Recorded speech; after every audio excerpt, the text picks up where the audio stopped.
Salí del edificio a las 6:15 de la tarde, como todos los martes. Bajé los 3 escalones de la entrada, crucé la acera y caminé hacia el aparcamiento donde había dejado mi coche esa mañana. Era un Peugeot 406 de color gris metalizado, matrícula de Zaragoza, aparcado en la plaza de siempre, segunda columna, fila B. Llegué hasta donde debería estar y no había nada. Solo el suelo de hormigón, una mancha de aceite vieja y el coche del compañero de al lado. Me quedé parado sin entender. Miré a la derecha, miré a la izquierda, di la vuelta entera al aparcamiento pensando que lo había dejado en otro sitio, que me había equivocado de planta. No, no estaba. Mi coche había desaparecido. Saqué el teléfono y llamé a mi mujer. Amparo descolgó al segundo tono. ¿Dónde está el coche?, le pregunté. Hubo una pausa de 3 segundos. 3 segundos que en ese momento no supe leer, pero que ahora entiendo perfectamente. Lo vendí, dijo, con la misma voz con la que me habría dicho que había comprado pan en la panadería de abajo. ¿Cómo que lo vendiste? Tenía deudas que tú no sabías. Necesitaba el dinero. El coche era mío también, Rodrigo. No entiendo cuál es tu problema. Me quedé inmóvil en el aparcamiento con el teléfono pegado a la oreja y un silencio total dentro del pecho. A mi alrededor, la gente pasaba, los coches salían. Alguien cerró el maletero de un vehículo con un golpe seco. El mundo seguía moviéndose con perfecta normalidad. Yo no podía mover ni los pies. Antes de continuar, suscríbete al canal, activa la campanita porque todos los días tenemos nuevas historias.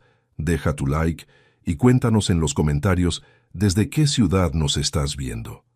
Mi nombre es Rodrigo Serrano Vázquez. Tengo 52 años. Soy auditor fiscal en la agencia tributaria desde hace 24 años. He revisado las cuentas de empresas medianas y grandes. He detectado fraudes que se escondían detrás de balances perfectamente presentados. He firmado informes que derivaron en inspecciones, sanciones y, en algunos casos, en procedimientos penales.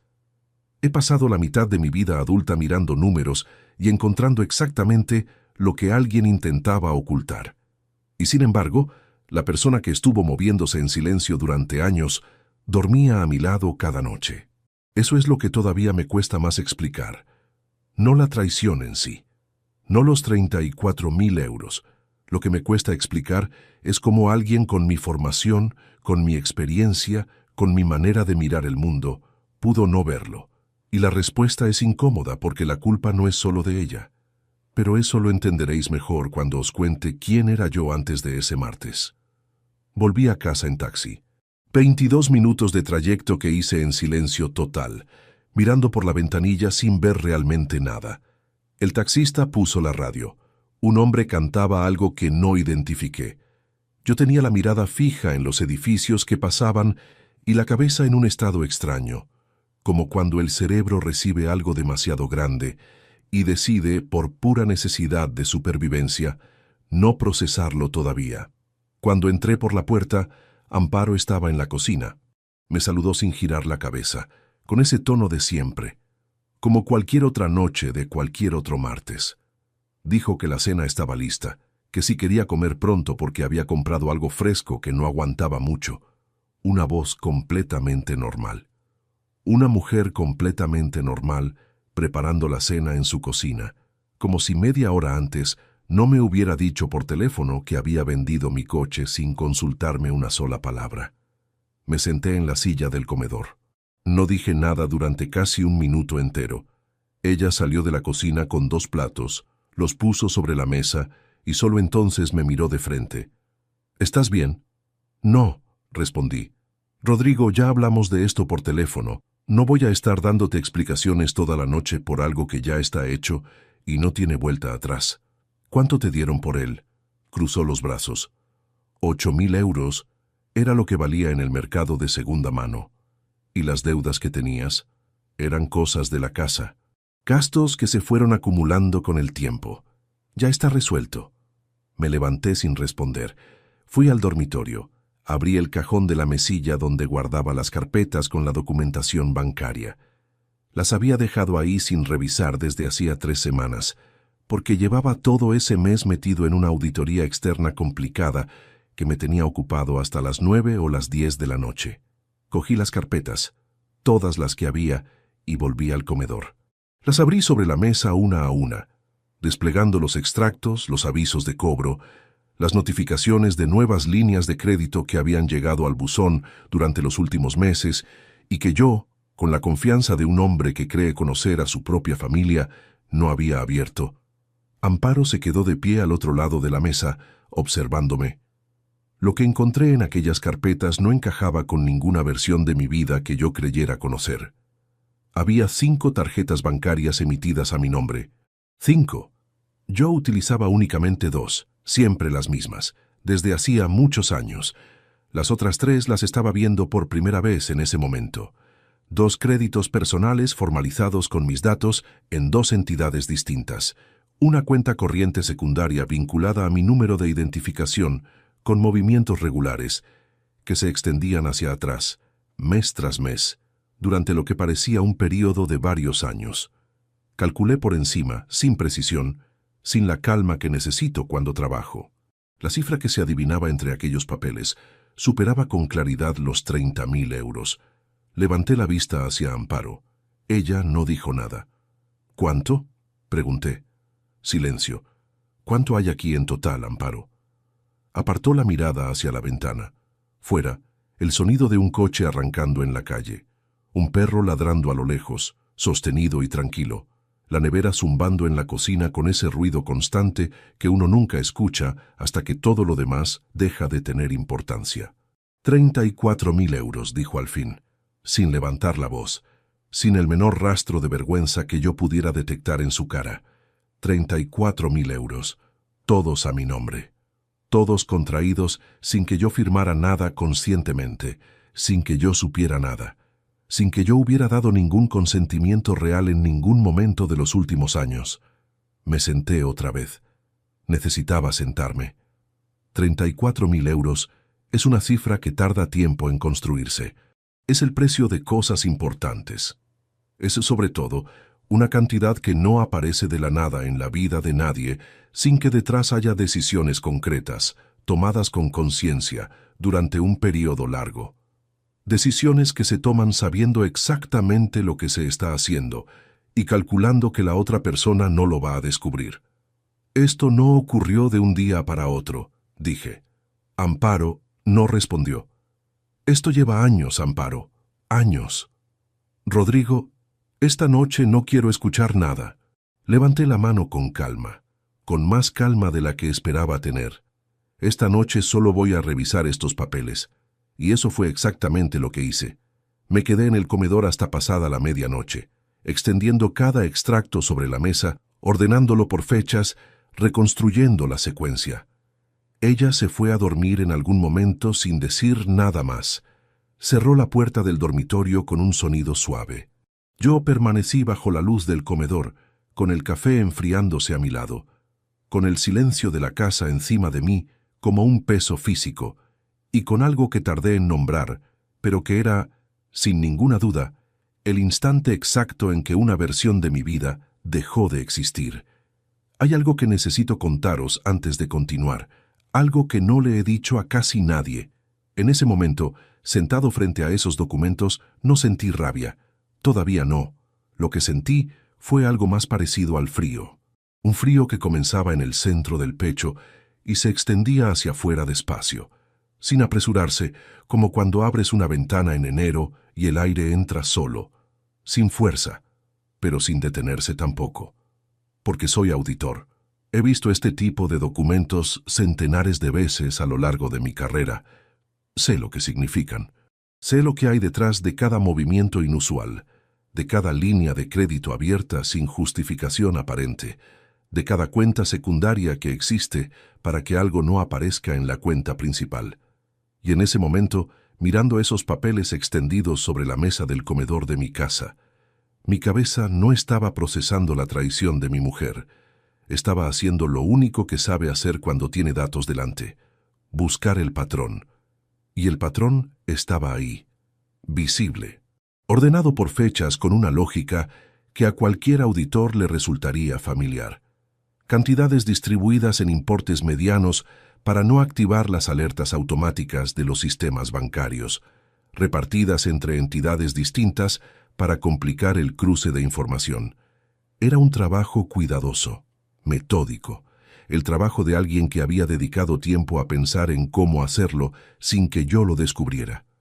Lo que aún no sabía esa noche era a dónde había ido ese dinero.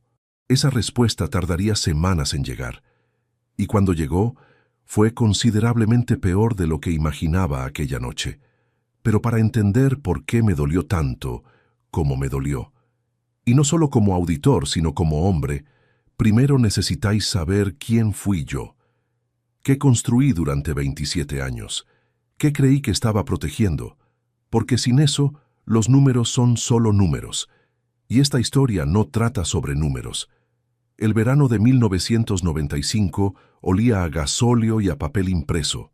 Eran las 7:40 de la mañana del miércoles 12 de julio, y yo iba sentado en el tren de cercanías que cubría el trayecto entre Calatayud y Zaragoza con una carpeta de cuero marrón sobre las rodillas, un traje gris comprado 3 semanas antes en las rebajas y los nervios de alguien que empieza su primer día en un trabajo público al que llegó después de 3 años de oposición. La carpeta me la había dado mi padre la noche anterior.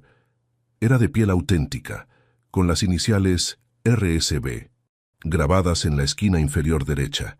Me la puso en las manos sin decir mucho, solo, para que parezcas lo que eres. No sé si quería decir auditor, funcionario o simplemente adulto. En cualquier caso, la cogí sin entender del todo el peso de ese gesto. Lo entendí años después, cuando ya no estaba para que yo pudiera decírselo. En la agencia tributaria de Zaragoza entré a las 9 en punto. Me asignaron una mesa, una contraseña provisional para el sistema y un compañero de despacho llamado Feliciano, que llevaba 12 años en el mismo puesto y me explicó sin que yo se lo pidiera cuáles eran las máquinas del café que funcionaban y cuáles no. Eso fue mi primer día. Sin ceremonias, sin discurso de bienvenida. Solo una silla, una pantalla y lo que en ese momento no medía como 30 años de trabajo, sino como el principio de algo que todavía no tenía nombre claro. 6 años después, en el 2001, compré el Peugeot 406. No era un coche caro. Tenía 34 años, llevaba casi una década en la agencia y había ahorrado durante 2 años exactos para pagarlo sin financiación. 0 deudas, 0 cuotas mensuales. Era una norma que me había impuesto desde joven, influenciado por haber visto a mi padre batallar con préstamos que tardaban en pagarse más de lo que había tardado en pedirlos. Lo pagué con un cheque bancario en un concesionario de la avenida Goya. Gris metalizado, motor diésel, 112.000 kilómetros en el momento en que dejó de estar en mi plaza de aparcamiento. Lo cuento porque ese coche no era solo un vehículo. Era la prueba tangible de que yo hacía las cosas como creía que debían hacerse. Con orden, con paciencia, sin atajos. Amparo y yo nos casamos en octubre de 1998. Llevábamos 2 años y medio saliendo cuando lo decidimos. No fue una pedida elaborada. Estábamos cenando en casa un sábado. Ella hablaba de algo relacionado con el trabajo y en algún punto de esa conversación ordinaria me salió de dentro. Cásate conmigo. Sin anillo preparado, sin restaurante elegido de antemano. Ella se quedó callada unos segundos. Luego se rió y dijo, ya era hora. La boda fue sencilla.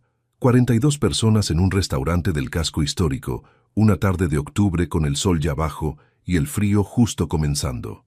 Ni ella ni yo queríamos nada ostentoso. Amparo era hija de una familia de Huesca, con pocos recursos y mucho orgullo. Y siempre tuvo claro que el dinero que no se tiene no debe gastarse en aparentar.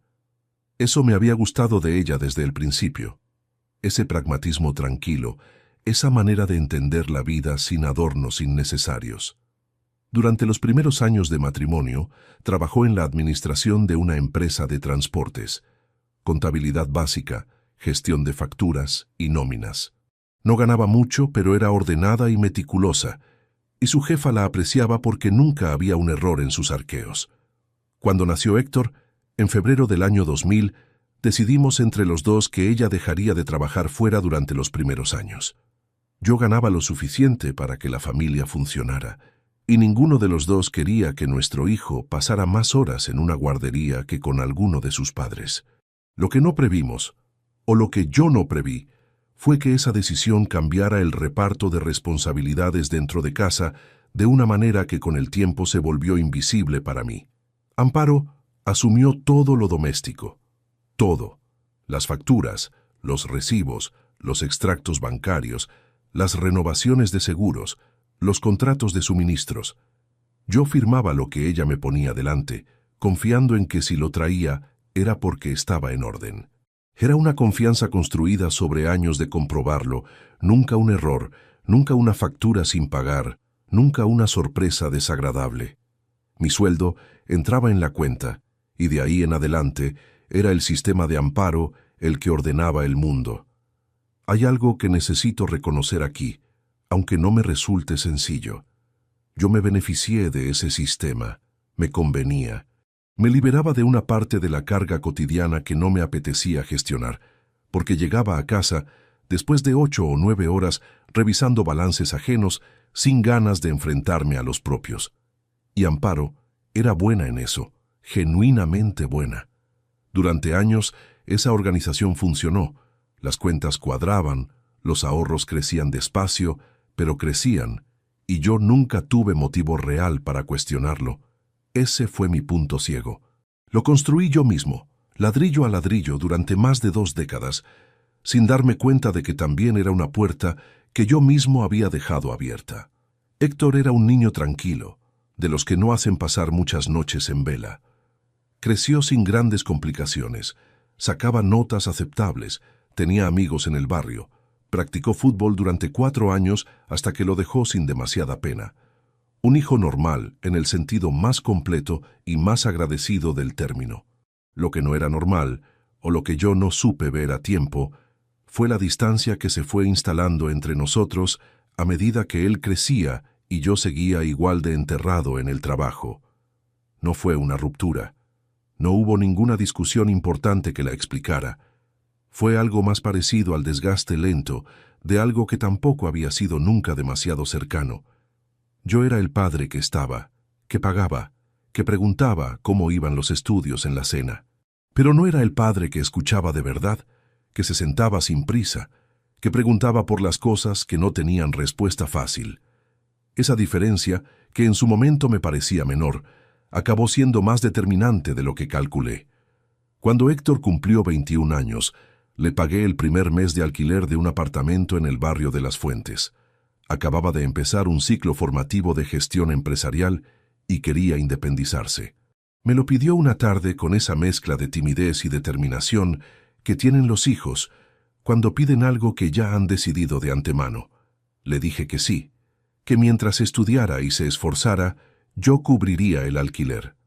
480 euros mensuales que salieron de mi cuenta durante 3 años seguidos, sin falta, sin retraso. Eso era lo que yo hacía. Pagaba, cubría, resolvía, y pensaba que eso era suficiente para demostrar que estaba presente. En los últimos meses, antes de que todo se rompiera, Héctor había dejado de llamar con la regularidad habitual. Antes lo hacía 1 o 2 veces por semana, normalmente los domingos. Luego pasó a llamar cada 2 semanas, luego menos. Cuando yo le llamaba a él, respondía con frases cortas, decía que estaba ocupado con el negocio que había puesto en marcha. Una distribuidora de material de hostelería, me había contado en una cena de enero, con esa vaguedad de quien cuenta lo justo para que no preguntes más. Yo no pregunté más. Atribuí su distancia a la independencia recién estrenada, al paso natural entre un hijo adulto y su padre cuando cada uno tiene su propia vida funcionando. Ahora sé que no era eso. Ahora sé que en esos meses en que respondía con frases más cortas y llamaba con menos frecuencia, Héctor ya conocía lo que su madre llevaba haciendo desde hacía años, y había decidido, con toda la conciencia que da tener 25 años y criterio formado, que lo que más le convenía era guardar silencio. Pero entonces yo no lo sabía. Había una costumbre en casa que nunca me llamó la atención. Amparo siempre bajaba a por el correo antes que yo.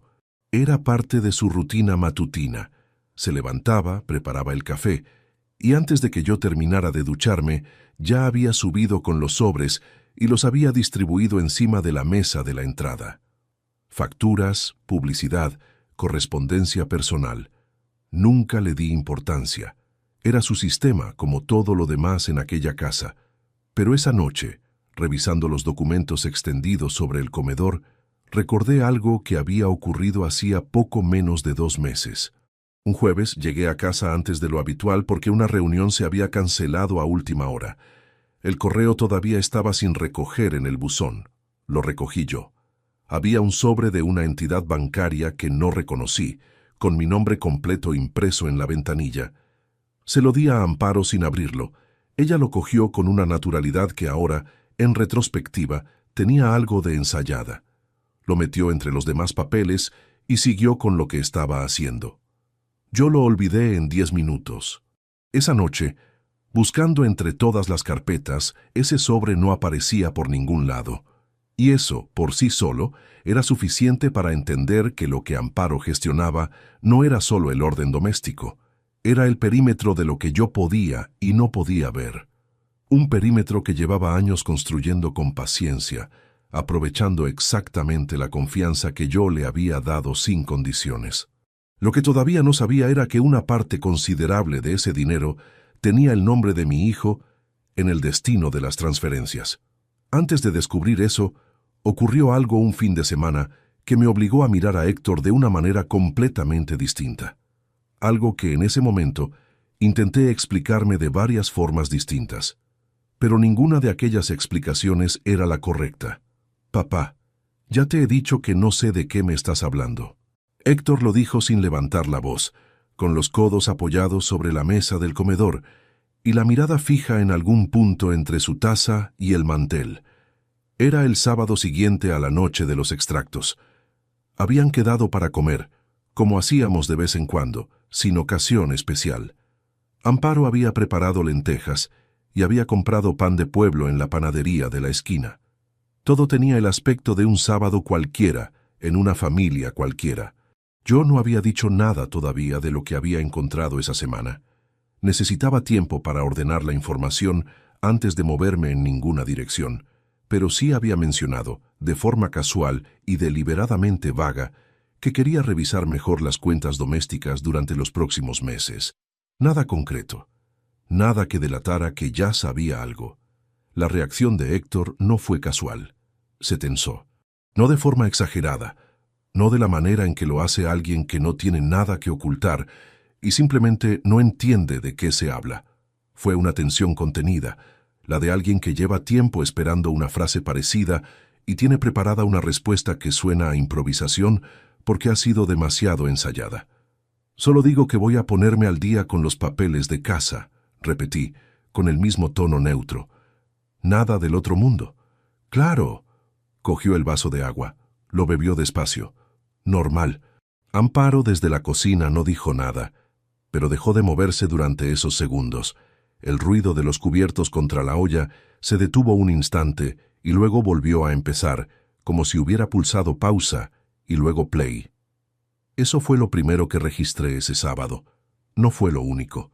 3 horas antes de que Héctor llegara a comer, había ocurrido algo que cambió la dirección de todo lo que vendría después.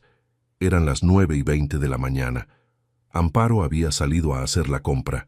Yo estaba todavía en pijama, con el café recién hecho, cuando escuché el ruido del buzón en el portal. Bajé descalzo, en zapatillas, sin pensar. Era un sábado tranquilo. No esperaba nada importante. Había 4 sobres. 3 eran publicidad y el recibo del seguro del hogar. El cuarto era de una entidad financiera que no reconocí de inmediato, con el membrete de una empresa de gestión de créditos al consumo. Mi nombre completo aparecía en la ventanilla. Rodrigo Serrano Vázquez. Sin error, sin confusión posible. Lo abrí ahí mismo, de pie junto al buzón con el café esperándome arriba. Era un aviso de deuda en periodo ejecutivo, una tarjeta de crédito emitida a mi nombre con un límite de 4.000 euros, con un saldo pendiente de 2.840 euros acumulado en pagos aplazados durante 11 meses. La dirección de envío de los extractos mensuales era la de una oficina de correos de un distrito distinto al nuestro. Una dirección de apartado postal que yo nunca había autorizado, que no figuraba en ningún contrato que yo recordara haber firmado. Subí despacio. Me senté frente al café. Lo miré sin beberlo durante un tiempo que no supe calcular. Guardé el sobre en el bolsillo interior de mi chaqueta, que estaba colgada detrás de la puerta del dormitorio. Cuando Amparo volvió de la compra 20 minutos después, yo estaba sentado a la mesa de la cocina con el periódico abierto en una página que no había leído. ¿Bajaste tú a por el correo?, preguntó. Lo dijo mientras dejaba las bolsas sobre la encimera, de espaldas a mí. Sí, aproveché cuando bajé a tirar algo. Una pausa brevísima, apenas perceptible. ¿Había algo? El seguro del hogar y publicidad. Siguió colocando la compra sin girarse. Yo noté que sus hombros, que habían estado ligeramente tensos durante esos 2 segundos, volvieron a su posición habitual. Un detalle tan pequeño que cualquier otra persona, en cualquier otra circunstancia, no lo habría visto. Yo lo vi, y en ese momento entendí que llevaba mucho tiempo sin mirar a las personas que tenía cerca con los mismos ojos que usaba en el trabajo. Ese fue el primer momento en que estuve a punto de que todo se rompiera antes de tiempo.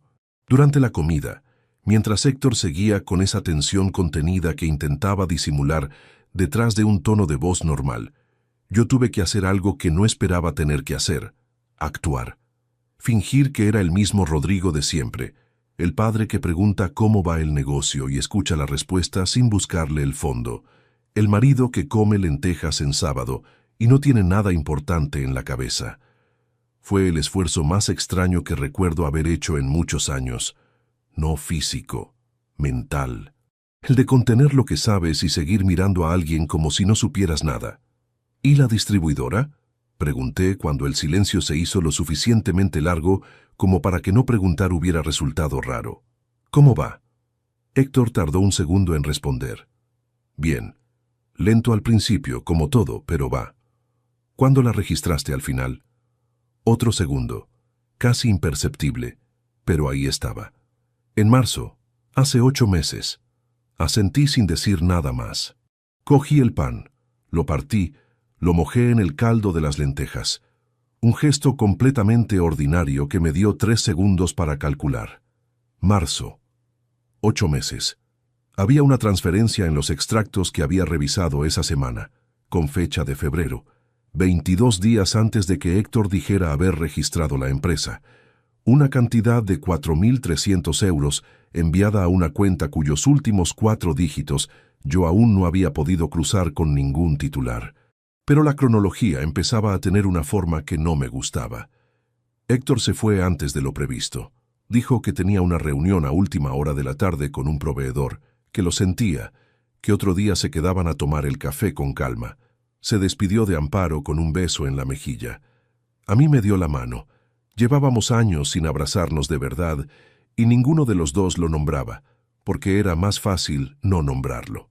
Mientras bajaba en el ascensor, yo me quedé en el umbral de la puerta, escuchando el ruido del mecanismo descender planta por planta. Amparo estaba detrás de mí, recogiendo los platos. «Se le ve bien», dijo. «Sí», respondí. Cerré la puerta. Esa tarde, cuando Amparo se echó la siesta, saqué el sobre del bolsillo de la chaqueta y lo estudié durante 40 minutos con la puerta del despacho cerrada. La dirección del apartado postal figuraba 2 veces en el documento. La entidad emisora era una financiera de crédito al consumo con sede en Madrid. La tarjeta había sido solicitada 17 meses atrás, online, con mis datos personales completos: número de identificación, fecha de nacimiento, domicilio real y una dirección de envío alternativa que no era la nuestra. Para solicitar una tarjeta de crédito online en España, hacen falta datos que no están en la guía telefónica.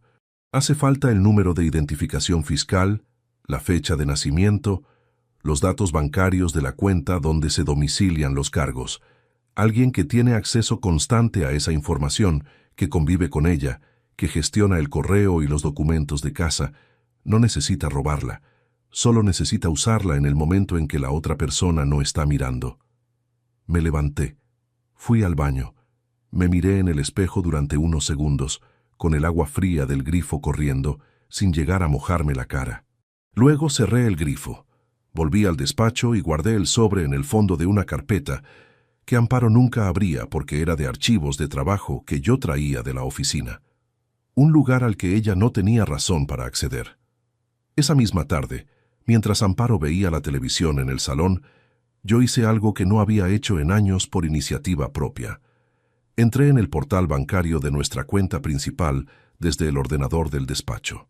No el teléfono, donde Amparo podría ver la pantalla sin querer. El ordenador con la puerta cerrada. Tenía acceso. Siempre había tenido acceso. Simplemente nunca había sentido necesidad de usarlo porque el sistema de ella funcionaba y yo confiaba en ese sistema. Pero esa tarde empecé a revisar los movimientos de los últimos 24 meses línea por línea, con la misma concentración con la que reviso un balance de terceros en la oficina. Lo que encontré en la cuenta principal no era suficiente para entender el cuadro completo. Los movimientos sospechosos no estaban ahí, precisamente porque quien los gestionaba sabía que esa era la cuenta que yo podía ver. Las cantidades importantes habían pasado por otro sitio, por las cuentas secundarias, por los créditos, por las tarjetas con dirección de envío alternativa. Cerré el ordenador cuando escuché que Amparo apagaba la televisión. Los pasos por el pasillo, lentos en dirección al dormitorio. Llamó a la puerta del despacho con 2 golpes suaves. ¿Vienes a cenar algo? Ahora voy, respondí con voz completamente normal. Es que hay sobras de las lentejas, si quieres las caliento. Sí, caliéntalas, gracias. Los pasos se alejaron. Esperé a que el sonido del microondas empezara antes de abrir el cajón inferior del escritorio y meter dentro la carpeta con el sobre. Esa noche dormí en la cama con ella, como todas las noches. La oí respirar a mi lado con la regularidad tranquila de alguien que no tiene nada pendiente que resolver. Y yo permanecí con los ojos en el techo, sin moverme, consciente de que lo que había encontrado hasta ese momento era solo la superficie de algo cuya profundidad todavía no podía medir. Lo que todavía no sabía era que las transferencias que no aparecían en la cuenta principal no habían ido a ningún gasto doméstico, a ninguna emergencia de la casa, a nada de lo que Amparo me había dicho esa noche frente a los extractos. Una parte considerable de ese dinero tenía un destino muy concreto, y ese destino tenía el apellido de los dos. Fueron necesarios 4 días y 2 permisos de ausencia, justificados por revisión de expedientes internos, para conseguir lo que necesitaba sin que Amparo lo supiera. El miércoles de esa semana salí de casa a la hora habitual, con el maletín, con el traje, con el mismo gesto de quien va a la oficina, porque es lo que hace todos los días desde hace 24 años. Pero no fui a la oficina.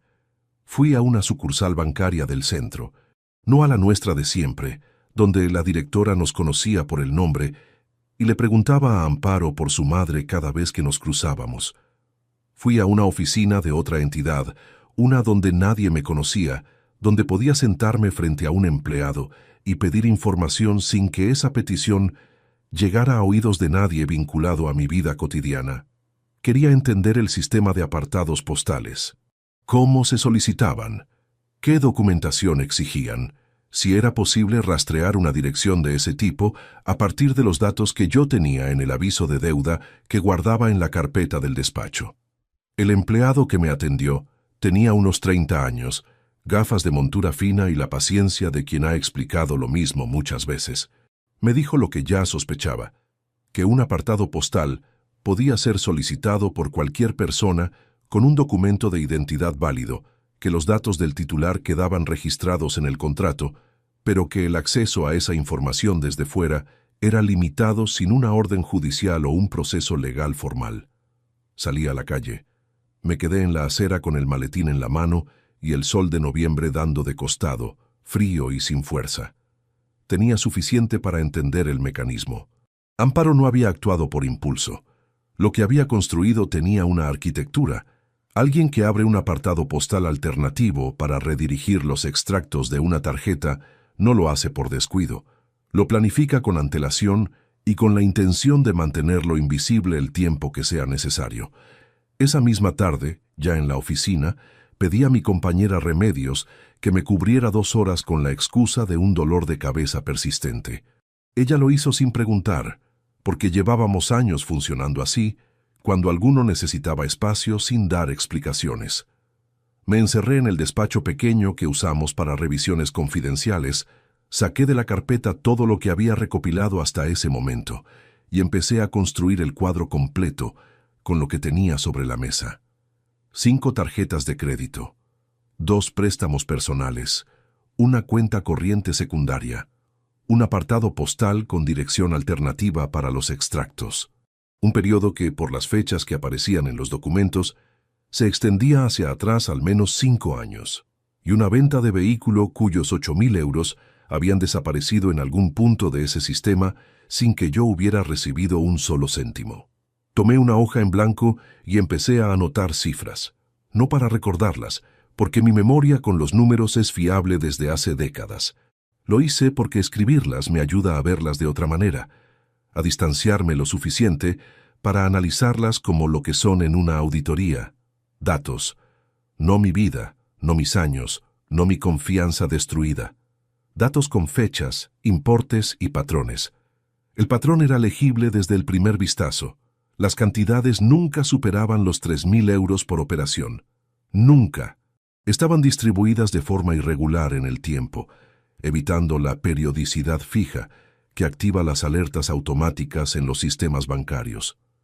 Se habían utilizado 3 entidades distintas para repartir el riesgo de detección entre distintos registros. Era exactamente la estructura que yo habría señalado en un informe como indicador claro de ocultación deliberada y sostenida. Eran las 6:45 de la tarde cuando llegué al contrato del segundo préstamo personal. Lo había dejado para el final, porque era el documento más extenso, y quería tener la concentración completa para leerlo entero. Era un préstamo por importe de 12.000 euros, formalizado 18 meses atrás con una entidad de crédito online. El tipo de contrato que puede gestionarse íntegramente por Internet sin necesidad de acudir a ninguna oficina física, con firma electrónica mediante código enviado al teléfono móvil del solicitante. Empecé a leerlo desde la primera línea. Condiciones generales, tabla de amortización, datos del titular, mis datos. Todo perfectamente rellenado con la información exacta que cualquier persona que conviviera conmigo conocería sin esfuerzo. Llegué a la página 3, y ahí me detuve. Al final del contrato, junto al espacio reservado para la rúbrica del titular, había una firma manuscrita, el tipo de firma que se exige como confirmación adicional cuando la identidad no puede verificarse por otros medios. Una firma que se suponía mía. La observé durante varios segundos sin moverme. No era mi firma. Era una imitación cuidadosa, trabajada, que a primera vista podría pasar ante alguien que no la conociera. Pero yo llevo firmando documentos desde los 21 años. Conozco cada rasgo de mi propia rúbrica con la misma certeza con que conozco el sonido de mi propia voz. El ángulo de inclinación, el bucle cerrado en la S inicial, la manera en que el trazo final se interrumpe siempre en el mismo punto, con la misma presión, desde que empecé a hacerlo en la universidad. Esto no lo tenía. Tenía la forma general, el volumen aproximado, la extensión correcta, pero no tenía los detalles que solo aparecen cuando alguien ha firmado exactamente igual durante 30 años consecutivos. Era la firma de alguien que había estudiado la mía durante tiempo suficiente para reproducirla con bastante habilidad ante una entidad online que no iba a contrastarla con ningún original, pero no era la mía. El bolígrafo que tenía en la mano lo dejé sobre la mesa con un movimiento que no controlé del todo. Hizo un golpe seco y breve contra la madera. En el pasillo, al otro lado de la puerta cerrada, se escucharon voces de compañeros despidiéndose al final de la jornada. El ruido completamente normal de una tarde completamente ordinaria de trabajo. Yo seguí mirando esa firma. Falsificación de rúbrica en un contrato financiero. En España eso no es una irregularidad administrativa, es un delito tipificado, tiene artículo en el Código Penal, tiene pena de prisión, tiene consecuencias concretas y documentadas. Lo sé porque he colaborado en procedimientos que lo incluían como agravante.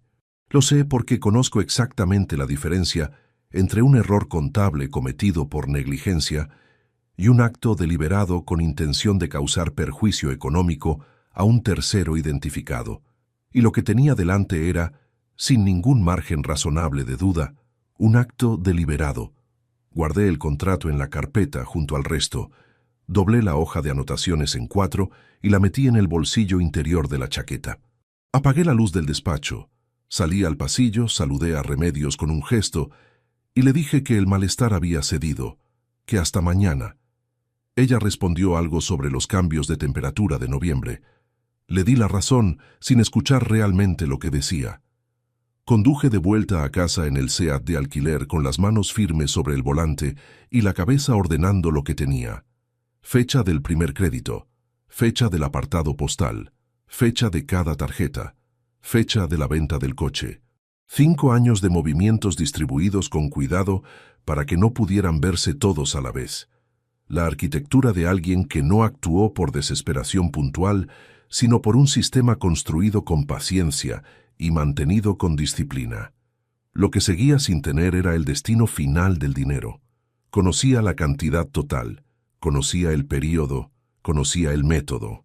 Pero los 34.000 euros habían salido de las cuentas secundarias y de los créditos hacia lugares que los documentos que yo había conseguido hasta ese momento no terminaban de revelar con claridad. Había transferencias a cuentas cuyos titulares no figuraban en los papeles que tenía. Números incompletos. Referencias que necesitaban cruzarse con información bancaria a la que yo no podía acceder, sin un proceso formal o sin la colaboración de alguien con conocimientos legales que yo solo no tenía. Esa noche llegué a casa pasadas las 8. Amparo estaba en la cocina. Olor a ajo, a tomate reducido, a algo que llevaba tiempo al fuego. Una cena completamente normal que olía exactamente igual que centenares de cenas anteriores en esa misma cocina. «Llegas tarde», dijo sin girarse. «Tráfico en el Paseo de la Independencia. Ya sabes cómo se pone a esta hora. Hay albóndigas. En 10 minutos están». Me cambié de ropa en el dormitorio. Guardé la chaqueta con la hoja dentro en el armario, detrás de las americanas que no uso en invierno. Salí al salón. Encendí la televisión con el volumen bajo. Me senté. Cenamos hablando de cosas sin peso. El vecino del cuarto, que seguía dejando el carro de la compra en el rellano, una antigua compañera de Amparo que había llamado para quedar antes de Navidad, que el frío de noviembre ese año llegaba antes de lo habitual. Yo respondía lo suficiente para mantener la conversación en movimiento. Lo suficiente para que ella no tuviera ningún motivo para mirarme de otra forma. Cuando terminamos y ella fue a la cocina a recoger, me dirigí al despacho con el pretexto habitual de revisar correos pendientes. Encendí el ordenador. Abrí los archivos escaneados y añadí las anotaciones de esa tarde. Entonces, escuché sus pasos en el pasillo, más rápidos de lo habitual. La puerta del despacho se abrió antes de que yo pudiera reaccionar. Amparo se detuvo en el umbral, miró la pantalla. Yo tenía los archivos abiertos, con los nombres de los documentos perfectamente legibles desde donde ella estaba. 3 segundos. Quizás 4. El tiempo exacto en que una persona mira algo sin saber todavía qué está viendo. Hice lo único que podía hacer. Moví el ratón con calma y abrí encima, sin cerrar nada, la bandeja de entrada del correo del trabajo, como si fuera lo que estaba consultando desde el principio. «¿Qué haces?», preguntó. «Correos de esta tarde que dejé sin responder». «Son 2 minutos». Me observó un segundo más. Luego asintió. «No tardes, que mañana madrugas». Cerró la puerta. Me quedé inmóvil frente a la pantalla con el pulso acelerado. Respiré una vez, luego otra, minimicé el correo y volví a los archivos. Había una transferencia que llevaba 2 días sin poder identificar del todo.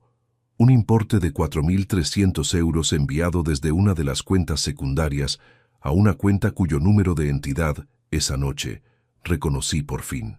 Era la misma entidad donde Héctor me había mencionado, en alguna conversación a principios del año anterior, que había domiciliado la cuenta de su empresa recién abierta. Solo era el número de entidad, no el número completo, no la confirmación que necesitaba, pero era suficiente para que lo que hasta ese momento había sido una posibilidad incómoda adquiriera un peso completamente distinto. Para conseguir el número completo de esa cuenta, sin levantar sospechas, iba a tener que llamar a mi hijo y comportarme exactamente como el padre que no sabe nada, como el hombre que todavía confía. Lo que no sabía todavía era que Héctor, en ese mismo momento, estaba tomando una decisión que iba a complicar todo considerablemente más de lo que yo calculaba esa noche. Llamé a Héctor el jueves a mediodía, desde el teléfono de la oficina, no desde el móvil personal. Una precaución pequeña pero concreta. Si él mencionaba la llamada a Amparo, que le dijera que había llamado desde el trabajo, que era algo laboral, que no había podido hablar largo porque estaba en medio de una jornada. Nada que levantara preguntas innecesarias. Descolgó al cuarto tono. «Papá, ¿todo bien?» «Sí, hombre. Te llamo porque quería saber cómo va el negocio. El otro día se me quedó la cosa a medias, que te tuviste que ir antes». Un silencio breve. El tipo de silencio que quien no tiene nada que ocultar no produce. «Va bien, poco a poco. ¿Ya tienes clientes fijos o todavía estás en fase de prospección?» Otra pausa, más corta, como si hubiera calculado que pausar 2 veces seguidas era demasiado visible. «Tengo 3 hosteleros que me compran con regularidad, 1 en el Raval y 2 en Gracia. Y estoy trabajando un contacto en Hospitalet que puede ser importante». «¿Y la cuenta bancaria de la empresa? ¿Al final te abriste con la misma entidad o cambiaste?» La pregunta la formulé mientras fingía revisar un papel sobre mi mesa, con el tono de alguien que pregunta por curiosidad genuina, sin intención detrás. La construí así porque llevo 24 años formulando preguntas durante auditorías que no deben parecer lo que son. «Con CaixaBank», dijo Héctor. Al final me quedé ahí. «Bien. Son razonables con las comisiones para empresas pequeñas. Más o menos». «Oye, ¿y cuando la registraste, tuviste que hacer algún depósito inicial de capital?» Que me lo preguntó un compañero del trabajo que está pensando en montar algo y no sabe cómo funciona el tema. Silencio. Más largo que los anteriores. 2 segundos completos que entre 2 personas que se conocen pesan exactamente el doble que entre desconocidos. «Sí, 3.000 euros de capital social mínimo. ¿Y te los prestó alguien o los tenías ahorrados?» «Los tenía». La respuesta llegó demasiado rápida. Tenía algunos ahorros de antes. «Claro, claro. Le digo a mi compañero entonces que hay que tener ese mínimo previsto». «Sí. Oye, papá, que estoy a punto de entrar a una reunión. Venga, no te entretengo. Un abrazo». Colgué. Me quedé con el auricular todavía en la mano durante unos segundos antes de dejarlo en la base. Héctor tenía 25 años y una empresa registrada en CaixaBank con capital inicial que, según él, procedía de ahorros propios. 3.000 euros de capital social mínimo era la versión legal y pública, pero los 4.300 euros que yo había identificado en la transferencia desde la cuenta secundaria de Amparo no eran capital social. Eran una cantidad distinta, enviada en una fecha diferente, hacia un número de cuenta de CaixaBank cuyo titular todavía necesitaba confirmar con documentación formal. Me lo había confirmado él sin saberlo. El número de entidad que yo había reconocido en el extracto coincidía con CaixaBank. Héctor acababa de decirme que su empresa estaba domiciliada precisamente ahí. No era la confirmación plena que necesitaba para actuar, pero era la pieza que cerraba la lógica del patrón de una manera que ya no admitía interpretaciones alternativas razonables. Soy auditor. Cuando un patrón tiene esta forma y todas las piezas apuntan en la misma dirección, la probabilidad de que sea coincidencia deja de ser algo que un profesional considera seriamente. Esa misma tarde llamé a Ismael. Nos conocíamos desde la Universidad de Zaragoza, donde habíamos compartido piso durante 2 años y estudiado en mesas distintas de la misma biblioteca. Él estudió Derecho, yo Economía. Llevábamos décadas viéndonos con la irregularidad de la gente adulta, con vidas llenas, pero había entre nosotros esa clase de confianza que no necesita frecuencia para mantenerse en pie. Ismael Fuentes Ramos tenía 56 años, ejercía la abogacía civil con especialización en derecho patrimonial y había trabajado en procedimientos de fraude financiero como perito colaborador de varios juzgados a lo largo de su carrera. No era el amigo al que llamaba para hablar de cualquier cosa. Era el hombre adecuado para lo que yo necesitaba en ese momento. Quedamos esa misma tarde a las 7 en un bar del centro, lejos del barrio donde vivíamos, lejos de cualquier lugar donde alguien que nos conociera pudiera vernos y mencionarlo después sin ninguna intención. Le puse encima de la mesa la carpeta con todos los documentos, sin preámbulos innecesarios. Le expliqué la cronología en 15 minutos con los mismos términos directos con que elaboro un informe técnico. Ismael escuchó sin interrumpirme, con el café entre las manos, mirando los papeles que yo iba señalando conforme hablaba. Cuando terminé, tardó unos segundos antes de responder. La firma falsificada es el punto más sólido de todo esto, dijo. Lo demás puede tener interpretaciones defensivas. Que ella gestionara las finanzas domésticas, que tú delegaras esa responsabilidad durante años, que los créditos se justifiquen como gastos del hogar que ella no puede desglosar con precisión. Un abogado defensor puede trabajar con eso, pero una rúbrica falsificada en un contrato financiero es un hecho objetivo, no admite versión alternativa, eso es falsedad documental. Artículo 392 del Código Penal. ¿Y la venta del coche? Ismael abrió el sobre con la documentación del registro de vehículos. La estudió durante un minuto en silencio, pasando las hojas con calma. Esta compraventa está formalizada con una autorización firmada en tu nombre para que ella actuara como vendedora en tu representación. Si tú no firmaste esa autorización, yo no firmé nada relacionado con esa venta. Asintió despacio. Entonces tenemos 2 documentos con tu rúbrica falsificada. Y eso transforma esto de un incidente aislado en un patrón de conducta reiterado, lo que legalmente cambia de forma significativa la gravedad del conjunto. Dejó el café en el plato con el gesto de quien ha terminado de procesar algo, y está pasando a la siguiente fase. Necesito que me autorices formalmente como tu representante legal, y necesito que antes de hacer nada oficial, consigamos confirmar el destino completo de las transferencias, que todavía no tienes identificadas del todo, porque si una parte de ese dinero fue a tu hijo, eso abre una dimensión adicional que hay que gestionar con criterio antes de presentar ninguna denuncia. ¿Por qué con criterio? Porque si Héctor recibió ese dinero siendo consciente de su procedencia, puede tener responsabilidad como beneficiario de fondos obtenidos fraudulentamente. Y eso es una decisión que tú tendrás que tomar, si quieres que tenga consecuencias legales para él también, o únicamente para ella. Son 2 caminos distintos con resultados distintos. Me quedé callado unos segundos, mirando el fondo del vaso. Dame una semana, dije, para tener los datos completos. Una semana. Ismael me sostuvo la mirada con la franqueza de alguien que puede permitirse no suavizar lo que va a decir. Y cuando esto arranque, Rodrigo, no hay marcha atrás cómoda. Así que cuando decidas moverlo, que sea porque tienes completamente claro qué quieres que ocurra al final. No qué quieres evitar, qué quieres que ocurra. Le estreché la mano al salir del bar y caminé hasta el coche de alquiler en el frío limpio de noviembre. 12 minutos de trayecto de vuelta. En esos 12 minutos, organicé los pasos siguientes con la misma metodología con que estructura un plan de auditoría.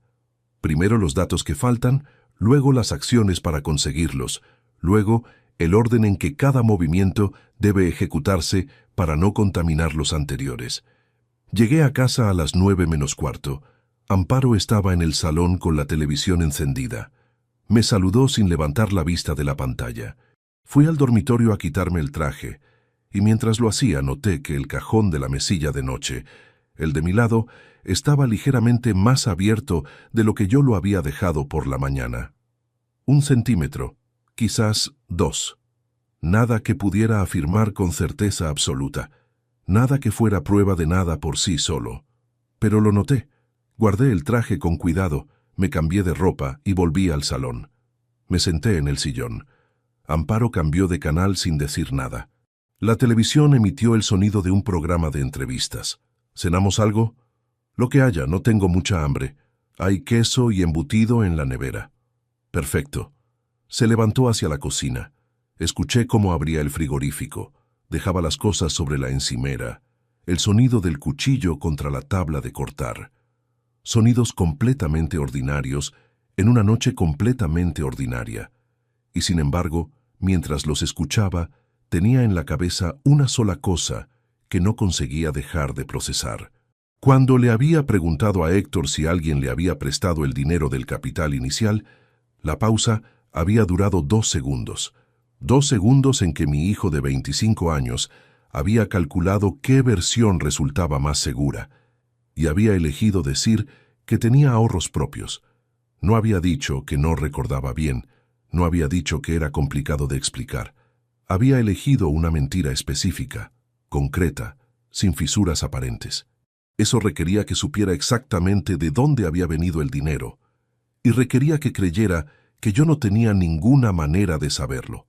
Lo que Héctor todavía no sabía era que Ismael estaba ya oficialmente en el caso, y que la semana siguiente, cuando me presentara ante él con el número de cuenta completo de su empresa, cruzado contra los extractos de su madre, no iba a haber versión alternativa que resistiera 10 minutos de preguntas directas. Lo que yo todavía no sabía era que 3 días después, sin avisar, Héctor aparecería en casa, y que lo que traía consigo iba a obligarme a tomar una decisión en tiempo real para la que no tendría ningún margen de preparación. El timbre sonó a las 7:10 de la tarde del sábado. Rodrigo estaba en el despacho, con la carpeta abierta sobre el escritorio, cuando el sonido lo detuvo en seco. Amparo había salido 40 minutos antes a casa de una amiga del barrio. No esperaban a nadie. Se asomó al interfono. La voz de Héctor llegó con una estática leve desde el telefonillo, con ese tono de quien dice algo que suena casual pero ha pensado de antemano. «Soy yo. Pasaba por aquí y se me ocurrió subir un momento. Si estás». Rodrigo cerró la carpeta, la metió en el cajón inferior del escritorio, giró la llave y se la guardó en el bolsillo del pantalón. Todo en 12 segundos. Luego pulsó el botón de apertura. «Sube». Esperó en la puerta del piso. Escuchó el ascensor llegar, las puertas abrirse, los pasos de su hijo por el pasillo. Héctor apareció con una cazadora de lona oscura, las manos en los bolsillos y esa expresión levemente forzada que Rodrigo ya conocía demasiado bien de las últimas semanas, la de alguien que intenta parecer más tranquilo de lo que está. «Venía de ver a un cliente por la zona», dijo mientras entraba. «Pensé que igual te apetecía tomar algo». «Claro. Pasa». Fueron a la cocina. Rodrigo puso la cafetera, sacó 2 tazas, abrió el armario. Movimientos completamente ordinarios que necesitaba ejecutar con lentitud deliberada para que sus manos no delataran nada. Héctor se sentó en la silla de siempre, la del lado de la ventana, y apoyó los codos sobre la mesa con un gesto que Rodrigo reconoció desde cuando el chico tenía 12 años. Era su postura de cuando algo le pesaba y no sabía cómo nombrarlo. «¿Está mamá?» «En casa de Rosario. Vuelve sobre las 9». Asintió. Miró la ventana. Fuera el cielo de noviembre estaba completamente cerrado. Una plancha gris uniforme sin textura. «¿Y tú cómo estás?», preguntó Héctor. Era una pregunta que su hijo no le había hecho en meses, quizás en años con esa frecuencia real. Rodrigo la dejó reposar un segundo antes de responder. «Bien, el trabajo aprieta en esta época, pero bien». «¿Y lo del coche? ¿Ya lo has resuelto?». La pregunta llegó con una naturalidad demasiado cuidada, como si hubiera calculado el tono exacto con que un hijo pregunta por un asunto doméstico sin importancia. Rodrigo sirvió el café, dejó una taza frente a Héctor y se sentó enfrente. «Más o menos», respondió. Son cosas que pasan. Héctor cogió la taza. La sostuvo entre las dos manos sin beberla todavía. Mamá me comentó que habías estado algo raro últimamente. Ahí estaba. No había venido de camino de ningún cliente. Había venido a medir el terreno, a calcular cuánto sabía su padre o cuánto sospechaba, para poder reportar algo a Amparo esa noche o al día siguiente. Rodrigo lo entendió en ese instante, con la misma claridad con que entiende cuando un contribuyente auditado llega a una reunión con demasiadas explicaciones preparadas, porque necesita saber qué sabe el auditor antes de decidir qué admite. «¿Raro cómo?», preguntó Rodrigo con tono neutro. «No sé. Dice que estás callado, distante. Estoy cansado. Es una auditoría larga la que tengo ahora. Ya pasará». Héctor bebió el café. Asintió despacio. El silencio que siguió fue de los que se llenan con lo que nadie dice. «Bueno», dijo al fin, dejando la taza en el plato, «con tal de que estés bien». Se quedaron otro cuarto de hora hablando de nada en particular. El negocio, el frío, un partido de fútbol que habían emitido el fin de semana anterior. Rodrigo mantuvo el mismo tono durante todo ese tiempo, ni frío ni excesivamente afectuoso. El tono de un padre que escucha, que no tiene nada urgente que decir. Cuando Héctor se fue, le dio la mano en la puerta exactamente igual que la última vez. Esa noche, Rodrigo no durmió más de 3 horas seguidas. El domingo fue a ver a su madre. Consuelo Vázquez Ortega vivía en el piso donde Rodrigo había crecido, en el mismo barrio de Calatayud, donde su padre había trabajado durante 41 años como empleado de banca. Era un cuarto piso sin ascensor, con una escalera de mármol desgastado y una puerta de madera oscura que su madre se negaba a cambiar porque era la misma que había visto el día que llegó a ese piso de recién casada, con 23 años y una maleta pequeña.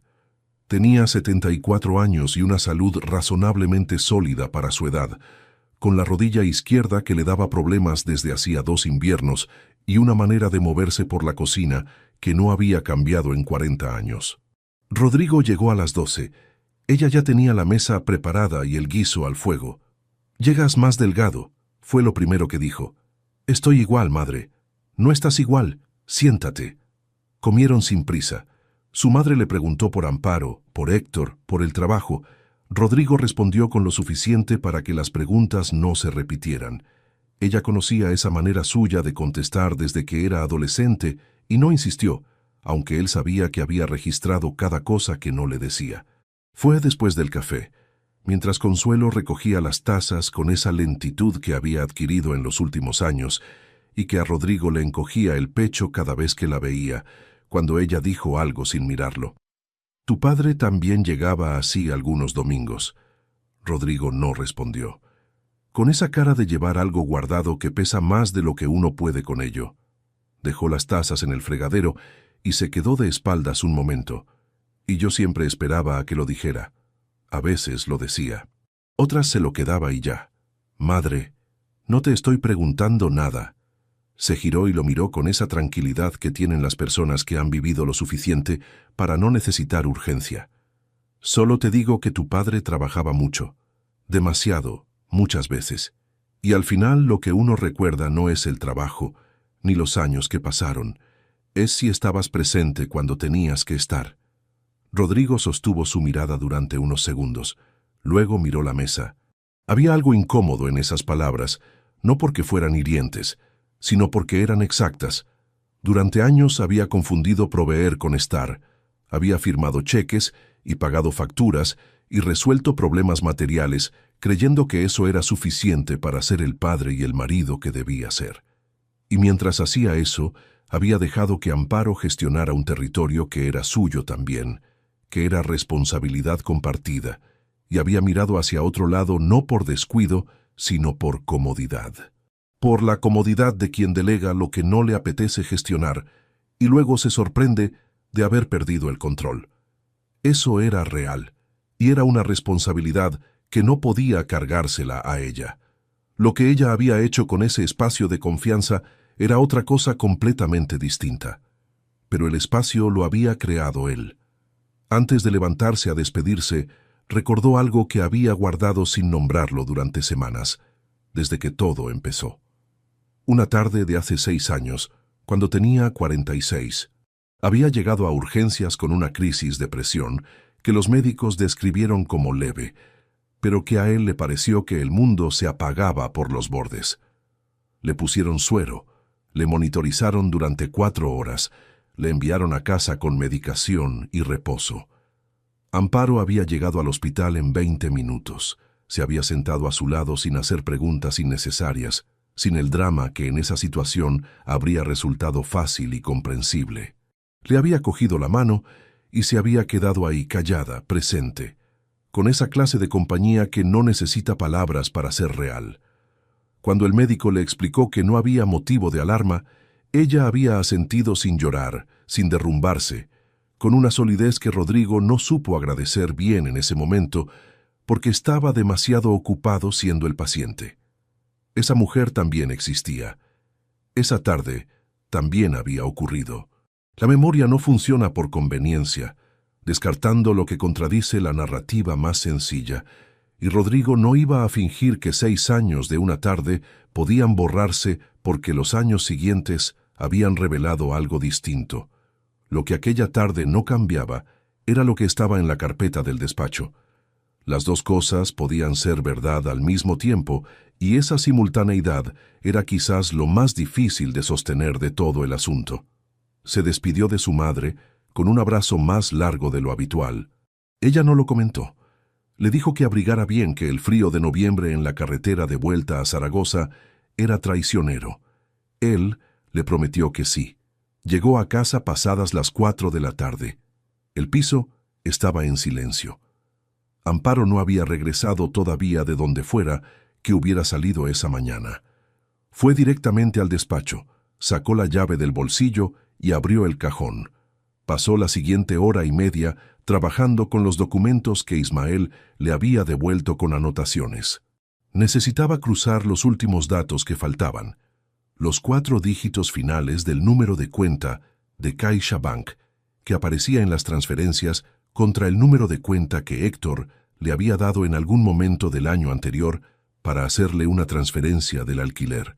Lo tenía anotado en algún lugar de la agenda vieja que guardaba en la estantería del despacho. Encontró el número.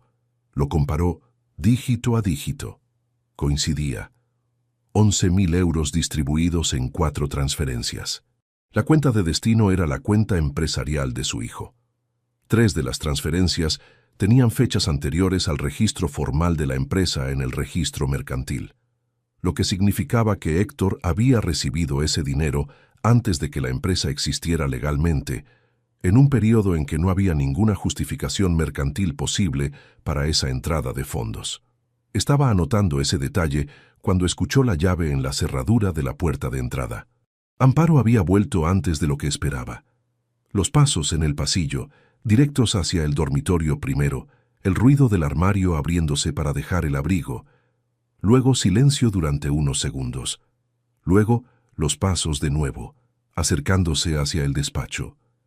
Rodrigo no tuvo tiempo de cerrar el cajón con llave. Lo empujó suavemente hasta que quedó casi cerrado.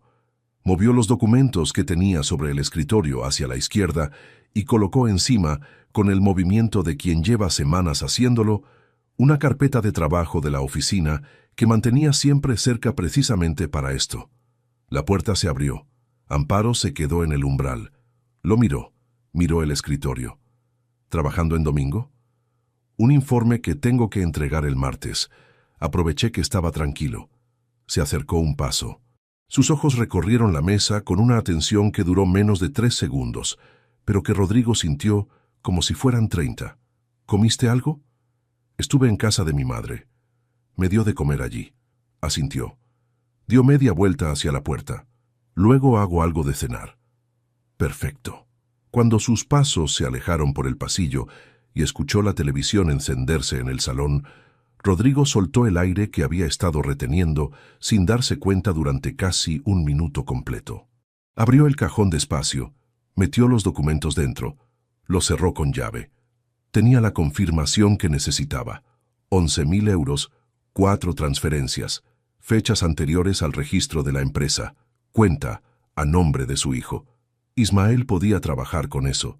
Lo que Rodrigo no había calculado era lo que encontraría 2 días después dentro del mismo cajón que acababa de cerrar. Algo que él no había dejado ahí. Algo que no debería haber estado en ese lugar bajo ninguna circunstancia. Y que cambiaba por completo lo que pensaba saber sobre cuánto había entendido Amparo de lo que él estaba haciendo. El martes por la mañana, antes de salir hacia la oficina, Rodrigo abrió el cajón del escritorio con la misma llave de siempre. El mecanismo giró con normalidad. El cajón se deslizó hacia afuera sin resistencia, pero antes de que sus ojos llegaran a los documentos, algo detuvo su mano. La carpeta azul estaba en el lado derecho del cajón. Rodrigo la había dejado en el lado izquierdo. No era una diferencia mayor. Era un desplazamiento de unos 15 centímetros. El tipo de detalle que alguien que registra un espacio con cuidado puede producir sin notar que lo ha alterado, porque confía en que la otra persona no recuerda con exactitud cómo lo dejó.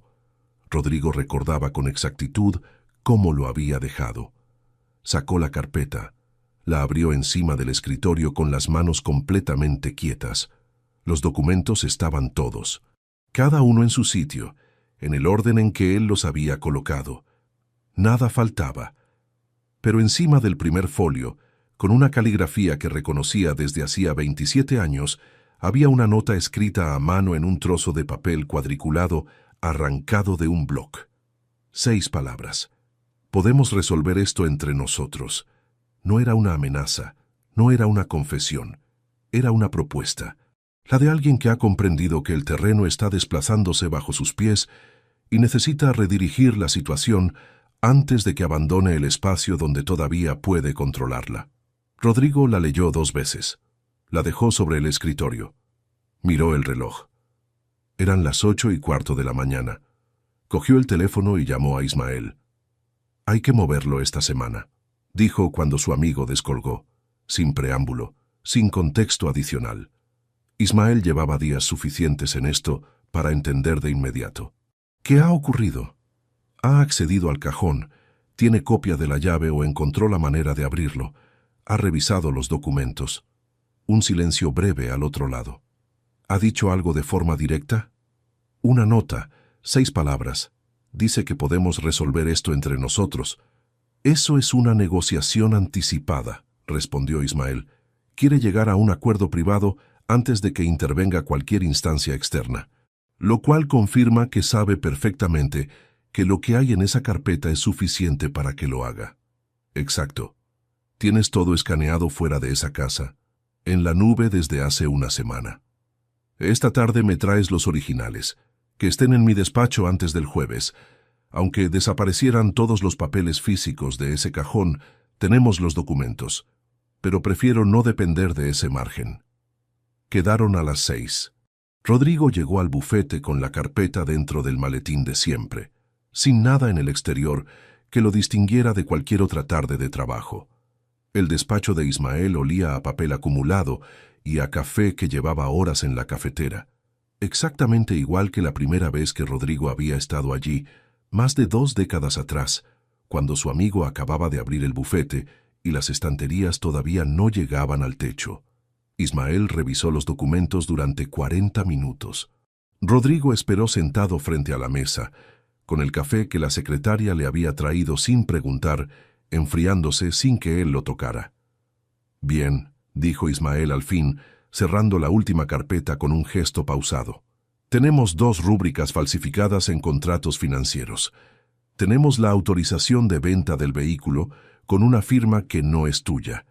Tenemos las transferencias a la cuenta empresarial de Héctor en fechas previas al registro mercantil, con los extractos que las acreditan.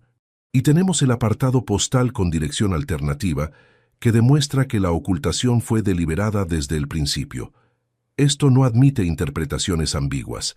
Tiene nombre legal en cada uno de sus componentes. ¿Tienes la denuncia redactada? Desde el viernes. Solo necesito tu firma y una fecha». Rodrigo dio la fecha. Viernes. Cena en casa. Amparo y Héctor presentes. Ismael como testigo. ¿Quieres que esté dentro o fuera? Dentro. Sentado a la mesa.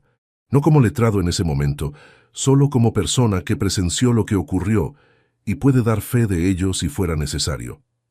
Ismael asintió despacio. ¿Presentamos la denuncia antes o después de la cena? Después. Quiero que lo vean extendido sobre la mesa primero, que no puedan decir que hubo un malentendido, que no entendieron bien, que las cosas no eran como parecían. Primero lo ven, luego presentamos. Esa noche, de vuelta en casa, Rodrigo llamó a Héctor desde el teléfono del salón mientras Amparo estaba en el baño. Una llamada corta, con el tono de cualquier otro miércoles de cualquier otro mes. El viernes ceno en casa. Me gustaría que vinieras. Hace tiempo que no coincidimos una noche tranquila los tres. Al otro lado el silencio de siempre. 2 segundos que ya no necesitaba analizar para saber lo que significaban. ¿Pasa algo? No pasa nada. Solo me apetece cenar con mi hijo. ¿Puedes venir sobre las 9? Sí. Un segundo de pausa más. A las 9 estoy. Colgó justo cuando escuchó que el baño se abría. Amparo salió al pasillo con el cabello recogido y ese aspecto de las noches ordinarias que Rodrigo había visto miles de veces. ¿Hablabas con alguien? Con Héctor. Le he dicho que venga a cenar el viernes. Ella lo miró antes de responder. 1 segundo. Quizás 2. ¿Para qué? Para cenar. Hace semanas que no nos vemos los 3 juntos. Se levantó del sillón. Pensé que te alegraría. Amparo no respondió de inmediato, luego dijo, «Está bien», y se fue hacia el dormitorio. Rodrigo permaneció de pie en el salón, escuchando sus pasos hasta que dejó de oírlos.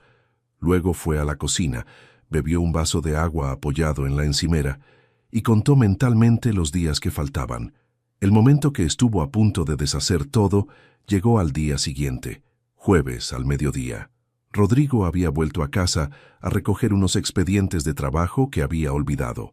Amparo estaba en el salón, de pie, con los brazos cruzados y una postura que no era exactamente de confrontación, pero tampoco era la de alguien que está tranquilo. «Rodrigo, necesito que hablemos». Él dejó el maletín en la entrada. Se giró con el gesto de siempre. «Ahora no puedo, tengo que volver en 20 minutos». Son 5 minutos. 4 palabras que podían abrir todo lo que él necesitaba, que permaneciera cerrado hasta el viernes. Si Amparo ponía sobre la mesa lo que sabía que él sabía, tendría que responder. Y si respondía antes de tener a Ismael presente, antes de que el contexto estuviera controlado, cedía la ventaja que llevaba semanas construyendo con una precisión que no podía permitirse desperdiciar en un momento no elegido. «El viernes hablamos», dijo, con una calma que le costó más de lo que esperaba mantener. «Con Héctor también, los 3 juntos». Amparo frunció levemente el ceño. «¿Por qué con Héctor? Porque es familia, y porque lo que tenemos que hablar nos afecta a todos». El silencio que siguió duró 4 segundos. El zumbido constante de la nevera en la cocina. Un autobús frenando en la calle de abajo.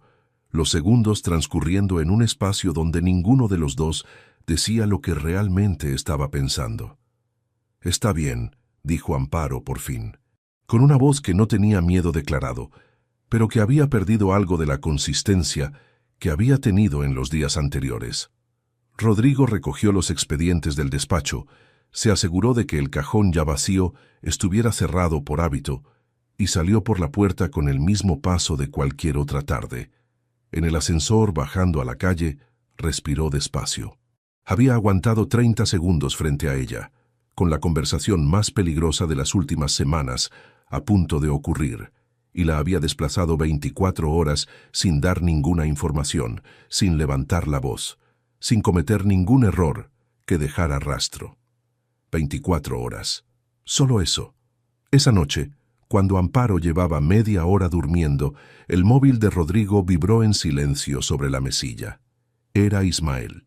Salió al pasillo antes de descolgar, cerrando la puerta del dormitorio con el cuidado de quien sabe que la proximidad del final no es el momento para cometer el primer error.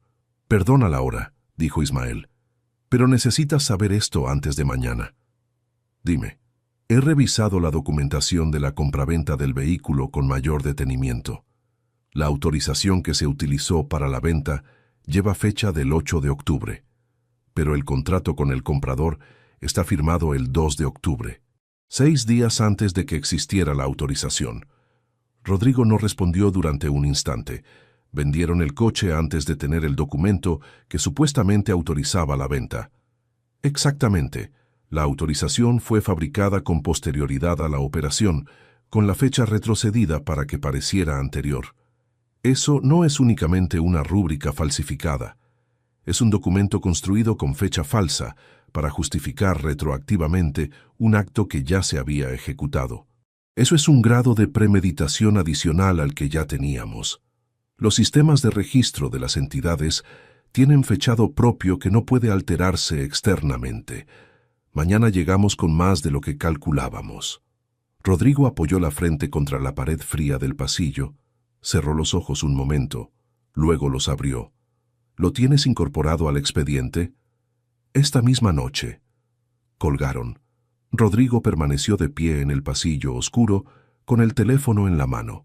Al otro lado de la puerta, la respiración acompasada de Amparo seguía su ritmo sin ninguna interrupción, exactamente igual que todas las noches anteriores, como la de alguien que duerme sin ningún peso pendiente. Mañana a las 9 llegaría Héctor, y ninguno de los dos sabía todavía lo que los esperaba sobre esa mesa. La mesa del comedor estaba puesta para 4. No era un detalle simbólico ni una declaración. Era simplemente la manera más natural de sentar a 3 personas sin que ninguna quedara en un extremo, con el cuarto lugar ocupado por Ismael, a quien Rodrigo había presentado a primera hora de la tarde como un amigo que pasaría por allí antes de cenar. Amparo lo había saludado con la cortesía de siempre. Héctor llegó 9 minutos después de las 9, con la misma cazadora de lona oscura del sábado anterior, y estrechó la mano de Ismael con el gesto levemente tenso de quien no sabe exactamente en qué está entrando, pero empieza a calcular que el terreno no es del todo lo que esperaba. Rodrigo había preparado la cena él mismo esa tarde. Algo sencillo: tortilla, pan, embutido, queso, las mismas cosas que había en cualquier viernes ordinario de cualquier mes anterior.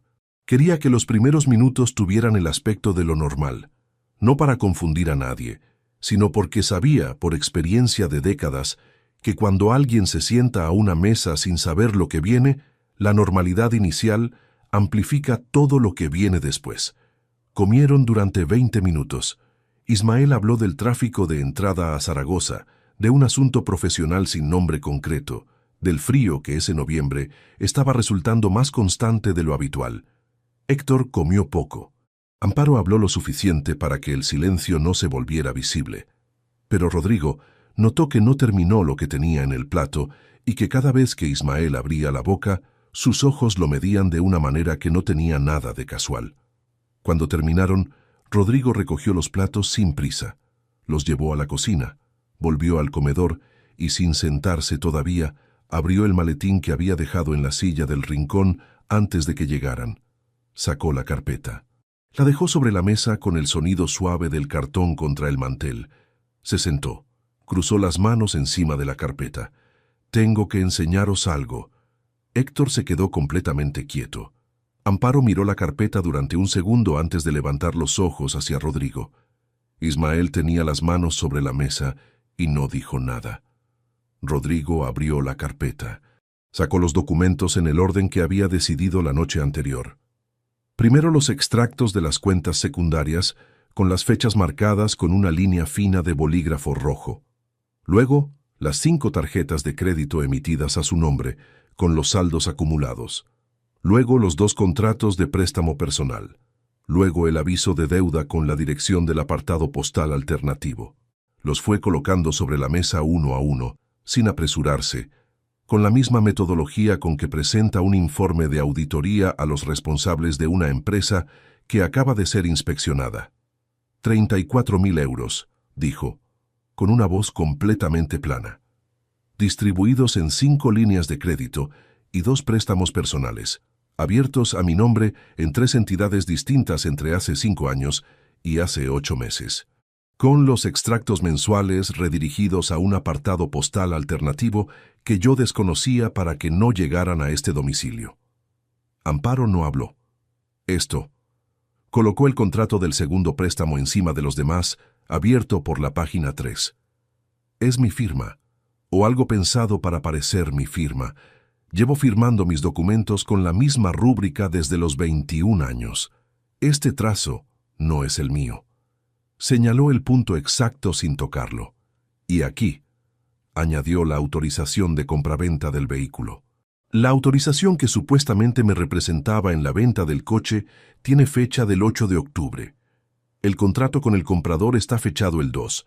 La autorización fue fabricada 6 días después de que la operación ya se había ejecutado, con la fecha retrocedida para darle una apariencia de legitimidad que en los sistemas de registro de las entidades no tiene ningún soporte. Hizo una pausa, miró a Héctor. ¿Y esto? El último documento. Las 4 transferencias con las fechas y los importes marcados. 11.000 euros en 4 movimientos, desde una de las cuentas secundarias hacia una cuenta de CaixaBank, cuyo número completo coincide con el de la cuenta empresarial que tú me diste hace 14 meses para que te hiciera el ingreso del alquiler. 3 de esas transferencias tienen fecha anterior al registro de tu empresa en el registro mercantil, lo que significa que recibiste ese dinero antes de que la empresa existiera legalmente. Héctor no levantó la vista de los documentos. Héctor. Rodrigo esperó a que su hijo lo mirara. Tardó 4 segundos. Ese dinero no era de tu madre, era mío, obtenido con mis datos, con mi firma falsificada, con mi nombre en contratos que yo no suscribí. Y tú lo sabías. El silencio que siguió era de la clase que no tiene fondo. El ruido lejano de un coche en la calle, la nevera en la cocina. Nada más. Amparo habló primero. Rodrigo. La voz salió con una calma que no era exactamente serenidad, sino el último recurso de alguien que todavía intenta manejar la situación desde dentro. Esto puede resolverse sin llegar a más. Puedo devolver el dinero. Puedo explicar. Ya me dejaste una nota diciéndome que podíamos resolver esto entre nosotros. La interrumpió sin subir el tono. Esa propuesta llegó cuando encontraste los documentos en el cajón que habías abierto sin mi permiso. No fue una oferta de honestidad. Fue una maniobra para detener lo que ya estaba en marcha. Amparo abrió la boca, la cerró. ¿Por qué?, preguntó Rodrigo, sin rabia declarada, con la voz de alguien que lleva semanas cargando esa pregunta y necesita depositarla en algún lugar. 27 años. ¿Por qué no me lo dijiste? Ella tardó en responder.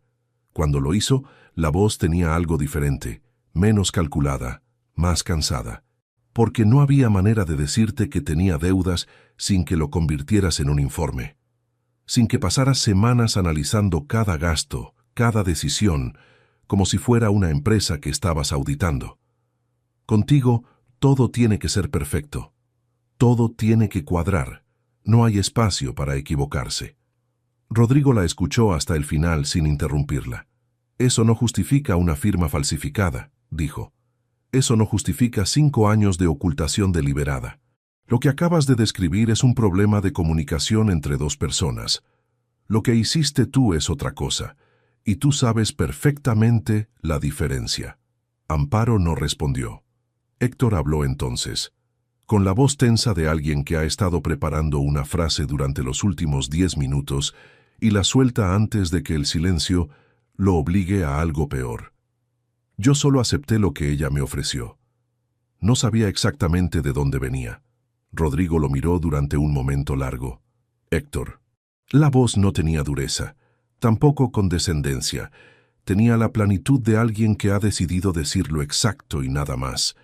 Tú sabías que ese dinero no era de ella, que ella no tenía un negocio, ni una herencia, ni ninguna fuente de ingresos propia que justificara esas cantidades. Y lo aceptaste, eso no es ignorancia, es una elección. El silencio de su hijo fue la única respuesta. Y en ese silencio, en ese segundo en que Héctor no encontró nada con qué rebatir lo que acababa de escuchar, Rodrigo vio algo que no esperaba ver. No era desafío. Era reconocimiento enterrado debajo de una capa de orgullo que no sabía cómo quitarse de encima. Su hijo sabía perfectamente lo que había hecho. Lo había sabido desde el principio. Ismael habló por primera vez desde que Rodrigo había abierto la carpeta. El lunes por la mañana presentaré una denuncia por falsedad documental y uso fraudulento de identidad ante el juzgado de instrucción. Los documentos están en mi despacho, copiados y fechados. Si hay voluntad de llegar a un acuerdo económico reparatorio antes de que el procedimiento avance, esa vía existe, pero no depende de esta mesa. Depende de lo que ocurra a partir del lunes. Amparo lo miró. Luego miró a Rodrigo. ¿Has pensado en lo que esto significa para todos? ¿Para Héctor? Sí, respondió Rodrigo.